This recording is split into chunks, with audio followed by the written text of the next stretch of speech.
بخت نصر بادشاہ کا عبرت انگیز واقعہ۔ اس واقعے کو جاننے کے لیے اس ویڈیو کو آخر تک ضرور دیکھیں اور ہمارے چینل وائس آف میزان کو ضرور سبسکرائب کریں۔ بخت نصر بادشاہ ابتدا میں نہایت نیک بخت اور صالح تھا۔ حضرت زکریہ علیہ السلام اور حضرت یحییٰ علیہ السلام کی اطاعت کرتا تھا۔ اتفاقاً اس نے ایک عورت سے نکاح کیا جس کے ہمراہ ایک لڑکی نہایت حسین و جمیلہ پہلے شوہر سے تھی۔ جب وہ لڑکی سن بلوغ کو پہنچی تو بادشاہ اس کی بہار حسن دیکھ کر فریفتہ اور دیوانہ ہو گیا۔ اس کی ماں کو پیغام دیا، وہ بہت خوش ہوئی مگر دل میں اندیشہ کیا کہ بادشاہ پیغمبروں کا مطیع و فرمانبردار ہے اور نکاح اللہ کے پیغمبر کی شریعت کے خلاف ہے، وہ کیوں اس کام کی اجازت دیں گے؟ اس لیے بادشاہ سے کہا کہ تم اس کا مہر ادا نہ کر سکو گے۔ اس نے دریافت کیا کہ کتنا مہر ہے؟ جو کچھ کہو میں دوں گا۔ عورت نے کہا اس کا مہر تمہارے دونوں پیغمبروں کا سر ہے، اگر تم یہ مہر ادا کر سکو تو لڑکی حاضر ہے ورنہ اس کا نام مت لو۔ بادشاہ نے کہا یہ پیغمبر ہمارے دشمن نہیں بلکہ ہمارے خیر خواہ اور دعا گو ہیں، ان کو بے جرم قتل کرنا ظلم عظیم ہے، اس کے سوا کچھ مانگو، جو مہر کہو مجھے منظور ہے۔ اس نے کہا اس کے سوا کوئی مہر نہیں ہے۔ بادشاہ نے ہوائے نفسانی سے مغلوب ہو کر فوج کو حکم دیا کہ دونوں بے گناہ پیغمبروں کا سر کاٹ کر لاؤ۔ حکم کے بموجب سپاہیوں نے جا کر سب سے پہلے حضرت یحییٰ علیہ السلام کو بیت المقدس میں قتل کر دیا اور حضرت زکریہ علیہ السلام یہ حال دیکھ کر جنگل کی طرف بھاگ نکلے۔ فوج پیچھے ہوئی اور شیطان نے ان کی رہنمائی کی۔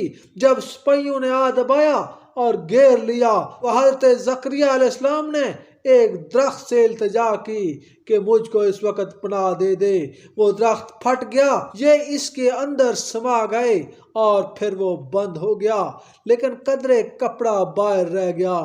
فوج متحیر ہوئی کہ کہاں غائب ہو گئے۔ شیطان نے نشان دیا کہ اس درخت کے اندر ہیں اور یہ کپڑا ان کے موجود ہونے کی علامت ہے۔ پھر شیطان نے آرا کی ترکیب بتلائی، درخت چیرا گیا۔ جب نوبت آرا کی سر تک پہنچی تو حضرت یحییٰ علیہ السلام نے سسکی بھری۔ حکم الہی نازل ہوا کہ اگر اف کرو گے تو پیغمبری سے خارج کر دیے جاؤ گے۔ تم نے غیر سے کیوں پناہ مانگی؟ اگر ہم سے التجا کرتے، اگر ہم سے پناہ مانگتے تو کیا ہم پناہ نہیں دے سکتے تھے؟ اب اس کا مزہ چکھو اور چپ سر پر آرا چلنے دو۔